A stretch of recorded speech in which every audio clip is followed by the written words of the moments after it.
Graça e paz. Vamos orar. Senhor, obrigado por esse momento, por tua palavra que é viva e eficaz, pelo teu sangue vertido na cruz. Obrigado porque cada dia, Pai, temos a oportunidade, Senhor, de te servir, Pai, na tua beleza, da tua santidade, de sermos melhores, Senhor. Que essa palavra venha nos edificar, nos fortalecer, edifique, exorta e consola por meio dela, em nome de Jesus. Amém. Você sabe aquelas reflexões que surgem e a partir das reflexões surge aquela mensagem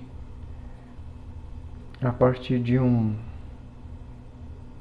certo dado que vem como uma ferpa em sua mente e você fica pensando, será que há respaldo bíblico para isso? Será que existe alguma coisa que a revelação, as escrituras sagradas trazem a respeito? E por incrível que pareça, nem tudo está nas escrituras, mas há princípios elementares da palavra de Deus que podem clarear um pouquinho o nosso esclarecimento acerca de alguns assuntos. E foi assim que nasceu essa reflexão.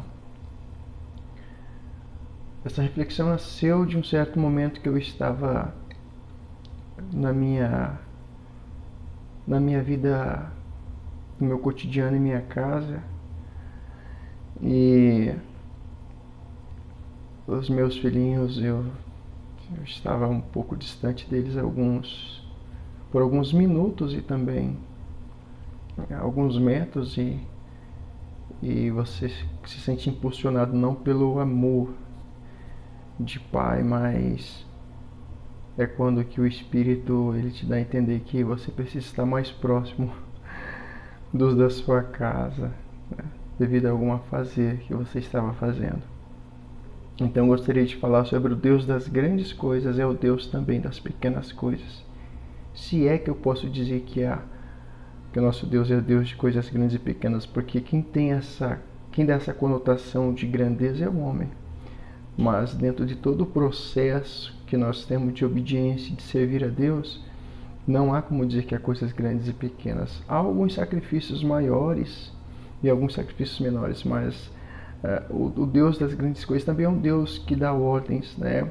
O ser humano às vezes classifica como uma ordem um pouco mais de responsabilidade, de menos responsabilidade, mas eu vejo que tudo isso está dentro de uma trajetória, amém?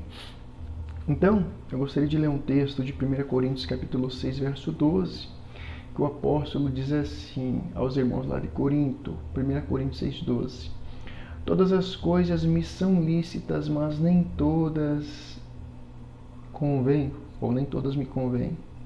Todas as coisas me são lícitas, mas eu não me deixarei dominar por nenhuma delas. E é um texto semelhante em 1 Coríntios 10, 23, que o apóstolo Paulo diz o seguinte: Todas as coisas são lícitas, mas nem todas convêm. Todas são lícitas, mas nem todas edificam. Amém. Especialmente o capítulo 6. É um capítulo dentro desse, quando nós fazemos uma exegese do texto, hoje eu quero mais refletir. Mas se você for a fundo, você vai ver que Paulo estava tentando estabelecer alguns princípios para alguns irmãos ali de Corinto, né, que tinham algumas práticas libertinas que deram ocasião, que queriam utilizar a ocasião da liberdade para fazer dela uma libertinagem. A partir disso, a partir dessa libertinagem, darem continuidade a questões das prostitutas cultuais, de prostitutos cultuais, né, existente na cidade de Corinto, voltar-se à imoralidade sexual, entre outras questões sociais aí que colocava em xeque a fé no Deus verdadeiro. E dentro dessa premissa, Paulo então estabelece um princípio, que todas as coisas lhe eram lícitas, mas nem todas as coisas lhe convinham. A quem? Aos cristãos da igreja. E todas as coisas lhe eram lícitas, mas ele não deixaria se dominar por nenhuma delas. Então ele estabelece ali uma questão bem interessante na época, né? Uma questão da liberdade cristã, que é um limite. É um princípio muito interessante quando ele fala lá em Romanos, vou fazer um vídeo sobre isso ainda, quando ele fala que ele não faria algumas coisas que ainda que não fosse pecado, mas ele não faria por questão de consciência. Parece-me que é Romanos capítulo 14. Faremos um vídeo sobre isso, falando sobre algumas questões de comida e de bebida. É exatamente Romanos capítulo 14, né? Tolerância para com os fracos na fé. Ele não faria algumas coisas por questão de consciência, para não fazer pessoas neófitos tropeçarem na fé. Mas aqui a questão de em Corinto é um pouquinho mais complexa.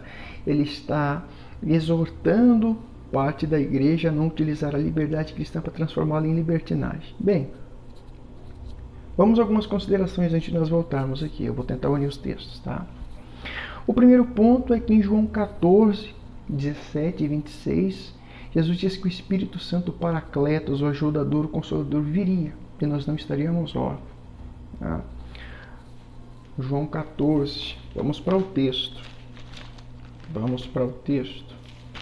O Evangelho de Jesus Cristo, segundo escreveu João, lá no capítulo 14, verso 17. Ele diz assim: o Espírito da verdade que o mundo não pode receber, porque não o vê nem o conhece. Vós o conheceis. Está falando para cristãos aqui. Porque ele habita convosco, estará em vós. E Paulo, lá em Corinto, ele fala que nós somos o templo do Espírito Santo. Né? E ainda vemos que em Romanos 8,16, nós já percebemos aqui a questão do Espírito Santo também. Ele diz assim: o próprio Espírito testifica com o nosso Espírito que somos filhos de Deus. É lógico. O Espírito Santo testifica outras coisas, mas aqui ele está dentro de um contexto falando sobre a questão que somos filhos de Deus. Então o Espírito ele comunica no nosso espírito, porque aquele que a questão um dia foi regenerado, aceitou a Jesus, nasceu de novo, desceu às águas. Tá? Então, a primeira questão aqui, para você entender o Deus das grandes coisas ou das pequenas coisas, e também o Deus que fala pequenas coisas, é o Deus também que fala grandes coisas, é isso, entender que o cristão, o que nasceu de novo, ele é diferente. Não tem como, irmãos, não tem como. Aquele que nasceu de novo, ele tem uma nova natureza dentro dele. Né? Se alguém está em Cristo, 2 Coríntios 5,17, nova criatura, as coisas velhas já passaram, tudo se fez de novo. E também nós temos uma nova mente, uma nova natureza. Paulo fala isso muito, de maneira muito clara. Né? Ele fala isso. Nós notamos, por exemplo, que o Deus das grandes é o Deus das pequenas coisas. Você vê ali em Gênesis 12, Deus falando para Abraão: Abraão, sai da tua terra, da tua parentela, né? Eu farei de ti uma grande nação. E você vê que Deus, ele é o Deus das pequenas coisas. Ele fala para Abraão, ele sai. Porque a partir do momento que Abraão começa a obedecer Deus, Deus começa também a se mostrar a Abraão de maneira gradativa e paulatina. A revelação vem surgindo e a vida de Abraão vai se transformando, assim como de todos os heróis da fé. Né? Galeria de Hebreus dos heróis da fé, nós notamos. Nós vemos, por exemplo, outro exemplo lá em Gênesis. Vamos para Gênesis agora. São alguns exemplos. Existem vários. Gênesis 15:5, né? O Senhor disse para Abraão aí, ó, conduziu até fora e disse: olha para os céus e conta as estrelas, se é que podes. Assim será a tua posteridade, né? Você está dentro dessa tenda, mas agora sai de dentro da tenda. Sai da tenda da tua limitação, da tua pequenez. Sai daqui, vai para fora. Eu quero te mostrar algo, eu quero que você entenda que há coisas que eu quero te ensinar. Eu estou lhe prometendo e eu quero cumprir. Então, o Senhor Todo-Poderoso, Ele é um Deus que... não é que Deus confunde o nosso processo, né, a nossa capacidade cognitiva, mas Ele nos faz entender que Ele é o Deus dos vales e é o Deus dos montes. Ele é o Deus das grandes coisas, mas também é o Deus das pequenas coisas. Amém. Agora, além deste exemplo, nós temos vários outros exemplos que nós poderíamos dar do Deus das grandes coisas e também das grandes revelações, manifestando outras, né? Um pouco segundo a concepção antropocêntrica, se assim que eu posso dizer, o Deus falando das Sagradas Escrituras falando coisas também um pouco menores aí. Outro exemplo clássico é o exemplo de Moisés, quando Deus diz o que tem nas mãos, né? Ele dizendo isso do 4 ali, 4:2. Um bordão. Bem, nós temos vários e vários exemplos nas Sagradas Escrituras, né? Alguns teólogos vão falar também sobre sobre o cordão escarlate, né? Que aquela meretriz Raabe também colocou, né? sobre a sua casa. Mas, falando ainda dessa concepção do Deus que fala grandes e pequenas coisas, se é assim que eu posso dizer, né? Nós ainda temos um clássico exemplo em Atos capítulo 16, Atos do Apóstolo, que na verdade o mais correto seria dizer Atos do Espírito Santo. Então, em Atos, nós temos no capítulo 16, verso 6, a seguinte palavra, né? Percorrendo a região frígio-gálata, tendo sido impedidos pelo Espírito Santo de pregar a palavra na Ásia. Então, não é correto pregar a palavra, ministrar a palavra, ir por todo mundo e pregar o evangelho. Naquela ocasião, o Senhor proibiu a Paulo e os demais que estavam com ele. Vocês não vão pregar na Ásia. O Espírito Santo impediu de fazer algo que era bom. Lógico, né? O evangelho será pregado por todo mundo, né? E por todo mundo, os sinais seguirão os que creem. Aqui, o Senhor, ele não permite Paulo. Nós temos algumas conjecturas, porque existem alguns ministros que eles querem, até pregadores, que eles querem ser Deus, eles querem ter voz onde o texto bíblico se cala. E Deuteronômio 29:29 eu sempre cito: as coisas encobertas pertencem ao Senhor, porém as reveladas nos pertencem a nós e aos nossos filhos, para que cumpramos todas as palavras desta lei. Então eu aprendi muito cedo onde que o texto bíblico ele não tem voz, eu não posso ter voz. Onde não há passagens que possam me dar um parecer, esclarecer, eu não posso querer esclarecer com conjecturas, embora muitos fazem isso. Mas nesse texto de Atos 16 nós podemos dizer o seguinte, né? Paulo foi impedido apenas de imediato. Por quê? Porque Deus tinha uma rota mais estratégica para o evangelho. Você pode ver que primeiramente o evangelho chegaria na Europa. Só você vê em Atos 16:9, né? Ali após o texto, sobre a visão a Paulo com um jovem macedônio, né? Se colocava ali em pé e dizia, né? Passa a Macedônia, ajuda-nos. Depois nós vemos na Ásia, né? Por intermédio dos convertidos, o evangelho chegou na Ásia. É só você ir para 1 Tessalonicenses, capítulo 1 e verso 7. O apóstolo diz assim, né? De sorte que vos tornastes o modelo para todos os crentes da Macedônia e na Acaia, né? Então, em 1 Tessalonicenses, por meio dos convertidos, o evangelho de fato chega na Ásia. E por meio do próprio Paulo, Atos 19, 10, 22, 26, depois 20, capítulo 20, verso 4, 16, capítulo 18, verso 1, 1 Coríntios 16, 19, o evangelho chega, né, por meio do próprio Paulo. Então, muito provavelmente,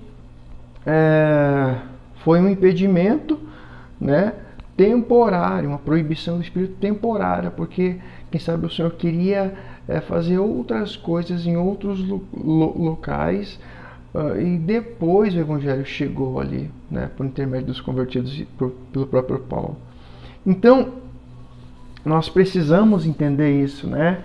Tentar tirar da própria questão, não ter a questão como uma questão, né? O fato do Deus das grandes coisas ser o Deus das pequenas coisas, e às vezes a gente fica pensando, né? Por que isso não aconteceu? Por que aquilo não aconteceu? Por que isso teve que ser assim? Então, tirar da questão, né? Não entender a questão como uma questão em si, né? Aquilo é apenas um paliativo, porque, por exemplo, quando você olha para Juízes 2, você vê, por exemplo, o Senhor falando, né? Não necessariamente Juízes 2, né? Mas há vários textos aí que nós vemos o Senhor falando e o Senhor dando a entender. Juízes, em outros capítulos a gente vê isso também. Os problemas surgindo, mas não é o problema como problema, é que o povo havia se afastado, né? Após eles entrarem na Terra Prometida e tudo mais, estabelecendo. Nós vemos isso em Juízes, em muitos textos, né? Por que, Senhor, Gideão falando, por que não sobrevenho, né, tamanho mal, né? Se o Senhor é por nós, por que, se o Senhor é conosco, por que isso não sobrevém?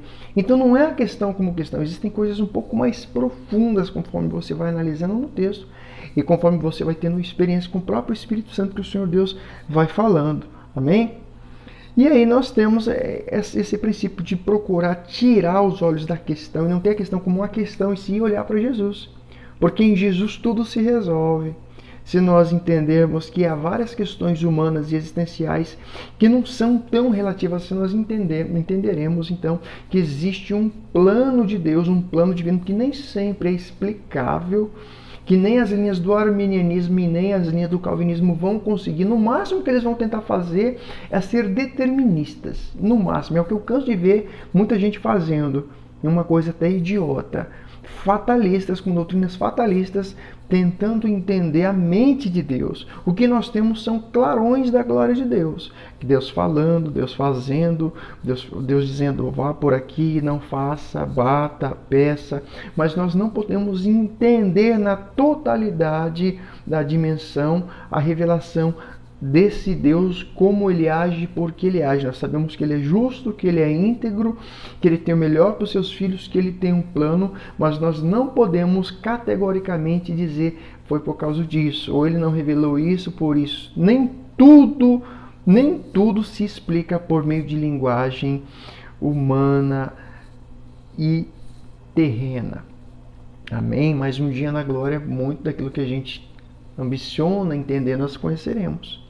Outro ponto muito interessante é que as pessoas elas criam muitas pontes, elas criam muitos empecilhos para tentar dizer algumas coisas que a Bíblia não diz. Elas até conjecturam coisas erradas. Então, um ponto muito interessante. O centro da vontade de Deus. Não existe centro da vontade de Deus. Ou nós estamos nele ou não estamos nele. Quem está em meio termo, lá a igreja, o Senhor exorta em Apocalipse, quem é morno, o Senhor vai vomitar. Então, ou estamos ou não estamos. Não, mas ele está mais ou menos. Então, não está.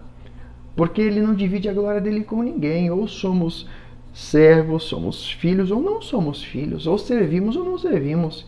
Quem faz pela metade está mais para o lado de lá do que para o lado de cá. Então, não existe, por exemplo, centro da vontade de Deus. Né? Você vê, por exemplo, que nós estamos ou não estamos, Romanos 12:2, por exemplo. E não vos conformeis com esse século, mas transformados pela renovação do vosso entendimento, para que experimenteis qual seja a boa, perfeita e agradável vontade. Paulo não fala ali para que experimentei a boa, perfeita e agradável vontade, ou então Paulo não fala assim que para você entrar no centro da vontade. Não existe, quando se fala de vontade de Deus, é vontade de Deus e acabou. Não existe meio termo, não existe centro, existe uma vontade e existe aquilo que não é vontade. Né? Nós podemos citar aí também o texto de Apocalipse, como eu disse, né? Apocalipse 3, livro da Revelação 3,16, quando a Bíblia diz a igreja de Laodiceia, assim porque és morno e nem és quente nem és frio, estou a ponto de vomitar na minha boca. Ele poderia falar assim, você não está no centro da minha vontade. Ele não está falando isso, a Escritura não fala isso. Isso aí é uma invenção dos dias de hoje. Então não existe negócio de centro. Existe estar em Deus e não estar em Deus. Eu faço a vontade ou não faço. Amém? É como nós falarmos assim, porque é tempo de milagres, né?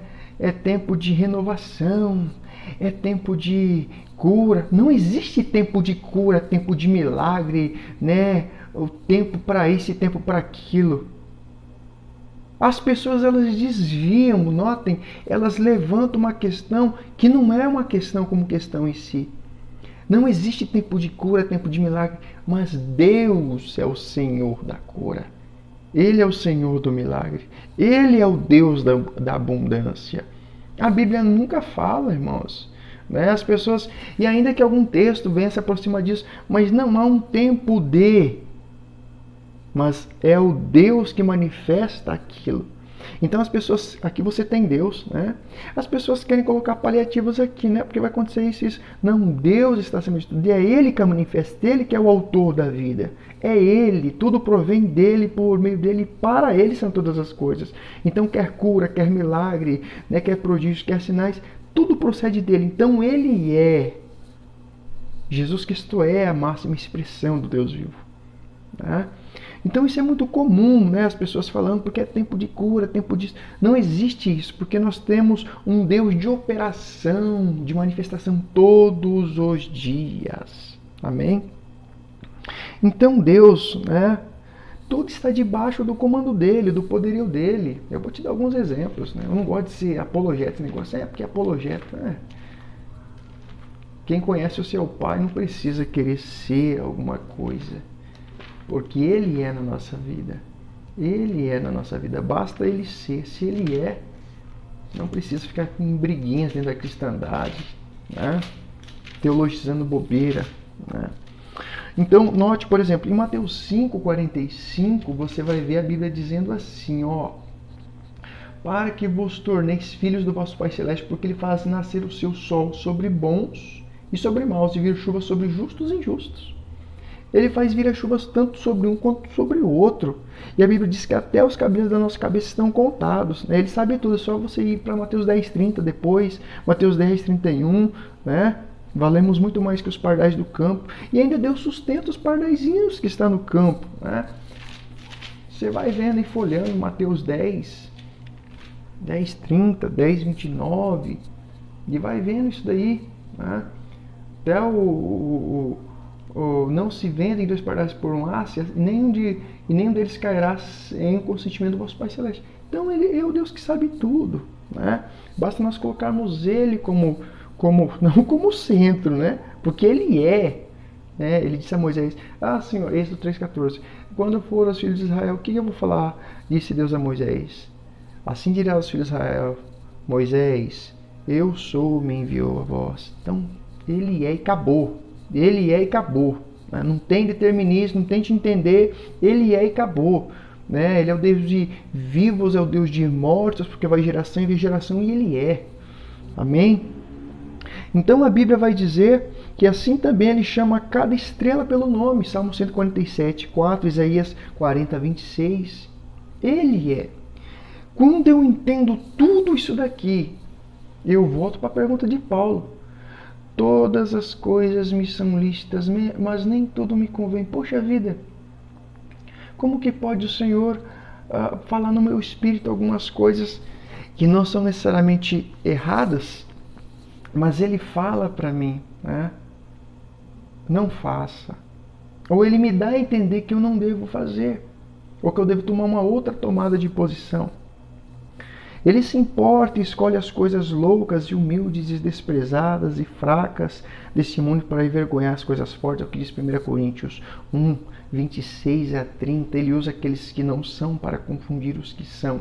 Aí existe o contexto específico de cada passagem.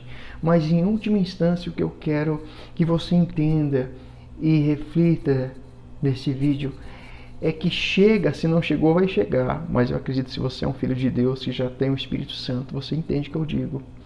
Há aquele período na sua vida que eu e você ficamos, às vezes, na nossa, queremos apenas ter um dia para nós, e o Senhor fica compungindo o nosso coração. Levanta daí e vai para tal lugar. Você não sabe, mas o Senhor está te compungindo para você. E às vezes não é nenhuma visão, nenhuma revelação muito grande, mas você se vê movido pelo Espírito a fazer algumas coisas. Às vezes é uma questão simples, tirar um dia, fazer algo diferente. Não é um pecado, não é nada disso. Mas o Espírito, ele fala lá no teu espírito, ele compunge. E ele fala, não faça isso. E nós passamos então a ficar questionando, mas por que, Senhor? E não vem resposta. Ele apenas fala, faça isso. Ou não faça. Ou até mesmo como Paulo, mas Senhor, eu tenho que pregar, eu tenho que levar. Não, o Espírito Santo impediu. aconteceu algumas coisas e alguém disse que foi coincidência, Espírito Santo. Não foi coincidência, foi a mão de Deus. O Deus das grandes coisas que te chamou e que me chamou e que nos conhece desde antes de sermos formados ainda como uma substância informe no ventre da nossa mãe. A Bíblia diz que Ele, antes da fundação do mundo, nos elegeu nele. É esse Deus também que algumas vezes Ele vem, dá uma puxadinha assim, eu falo assim, olha, calma um pouquinho, tá? Calma um pouquinho, tá? Existem algumas coisas que eu quero fazer em você, que você vai ter que colocar o teu sonho um pouquinho de lado, porque há vidas que eu tenho que trabalhar, há pessoas que eu tenho que manifestar minha glória e eu quero utilizar a tua vida, os teus exemplos, e não vai ser bom se você fazer algumas coisas ainda que não seja pecado, porque Ele nos chamou à liberdade e não devemos usar dessa liberdade para dar lugar à carne, ou não devemos usar essa liberdade para fazer com que os neófitos, os fracos na fé, venham a falhar. Então eu quero dizer para você que às vezes está como eu, pensativo, e algumas vezes nós nos perguntamos sobre tanta coisa que poderia ter acontecido. Eu já poderia ter chegado. E o Senhor fala, calma um pouquinho, eu estou trabalhando em secreto. Do meu jeito é melhor, mas a voz ainda continua, vem para fora. Olha as maravilhas que eu fiz, eu vou fazer também na tua vida. Senhor, o que está acontecendo? Calma, meu filho, eu sou com você. Eu na sua vida já basta. Eu espero que você entenda, além das minhas palavras, além das entrelinhas dessa mensagem, o que Deus está falando com você. Porque Ele está falando conosco. Ele está movendo uma igreja. O seu espírito, desde o Gênesis, está em movimento. Ele pairava sobre a face das águas. Ele também paira, de forma que nós somos igrejas, também somos instrumentos de Deus. Somos exemplo, e muito mais do que ser usado por Deus. Nós somos a noiva do Cordeiro. Que você leve esse Jesus em tudo que você for fazer. E quando o Espírito te levar a fazer alguma coisa, ou até mesmo a impedir você de fazer ou não fazer, você fala, Senhor, eis-me aqui, Senhor. Amém. Seja feita a tua e não a minha vontade. Deus abençoe. Em nome de Jesus.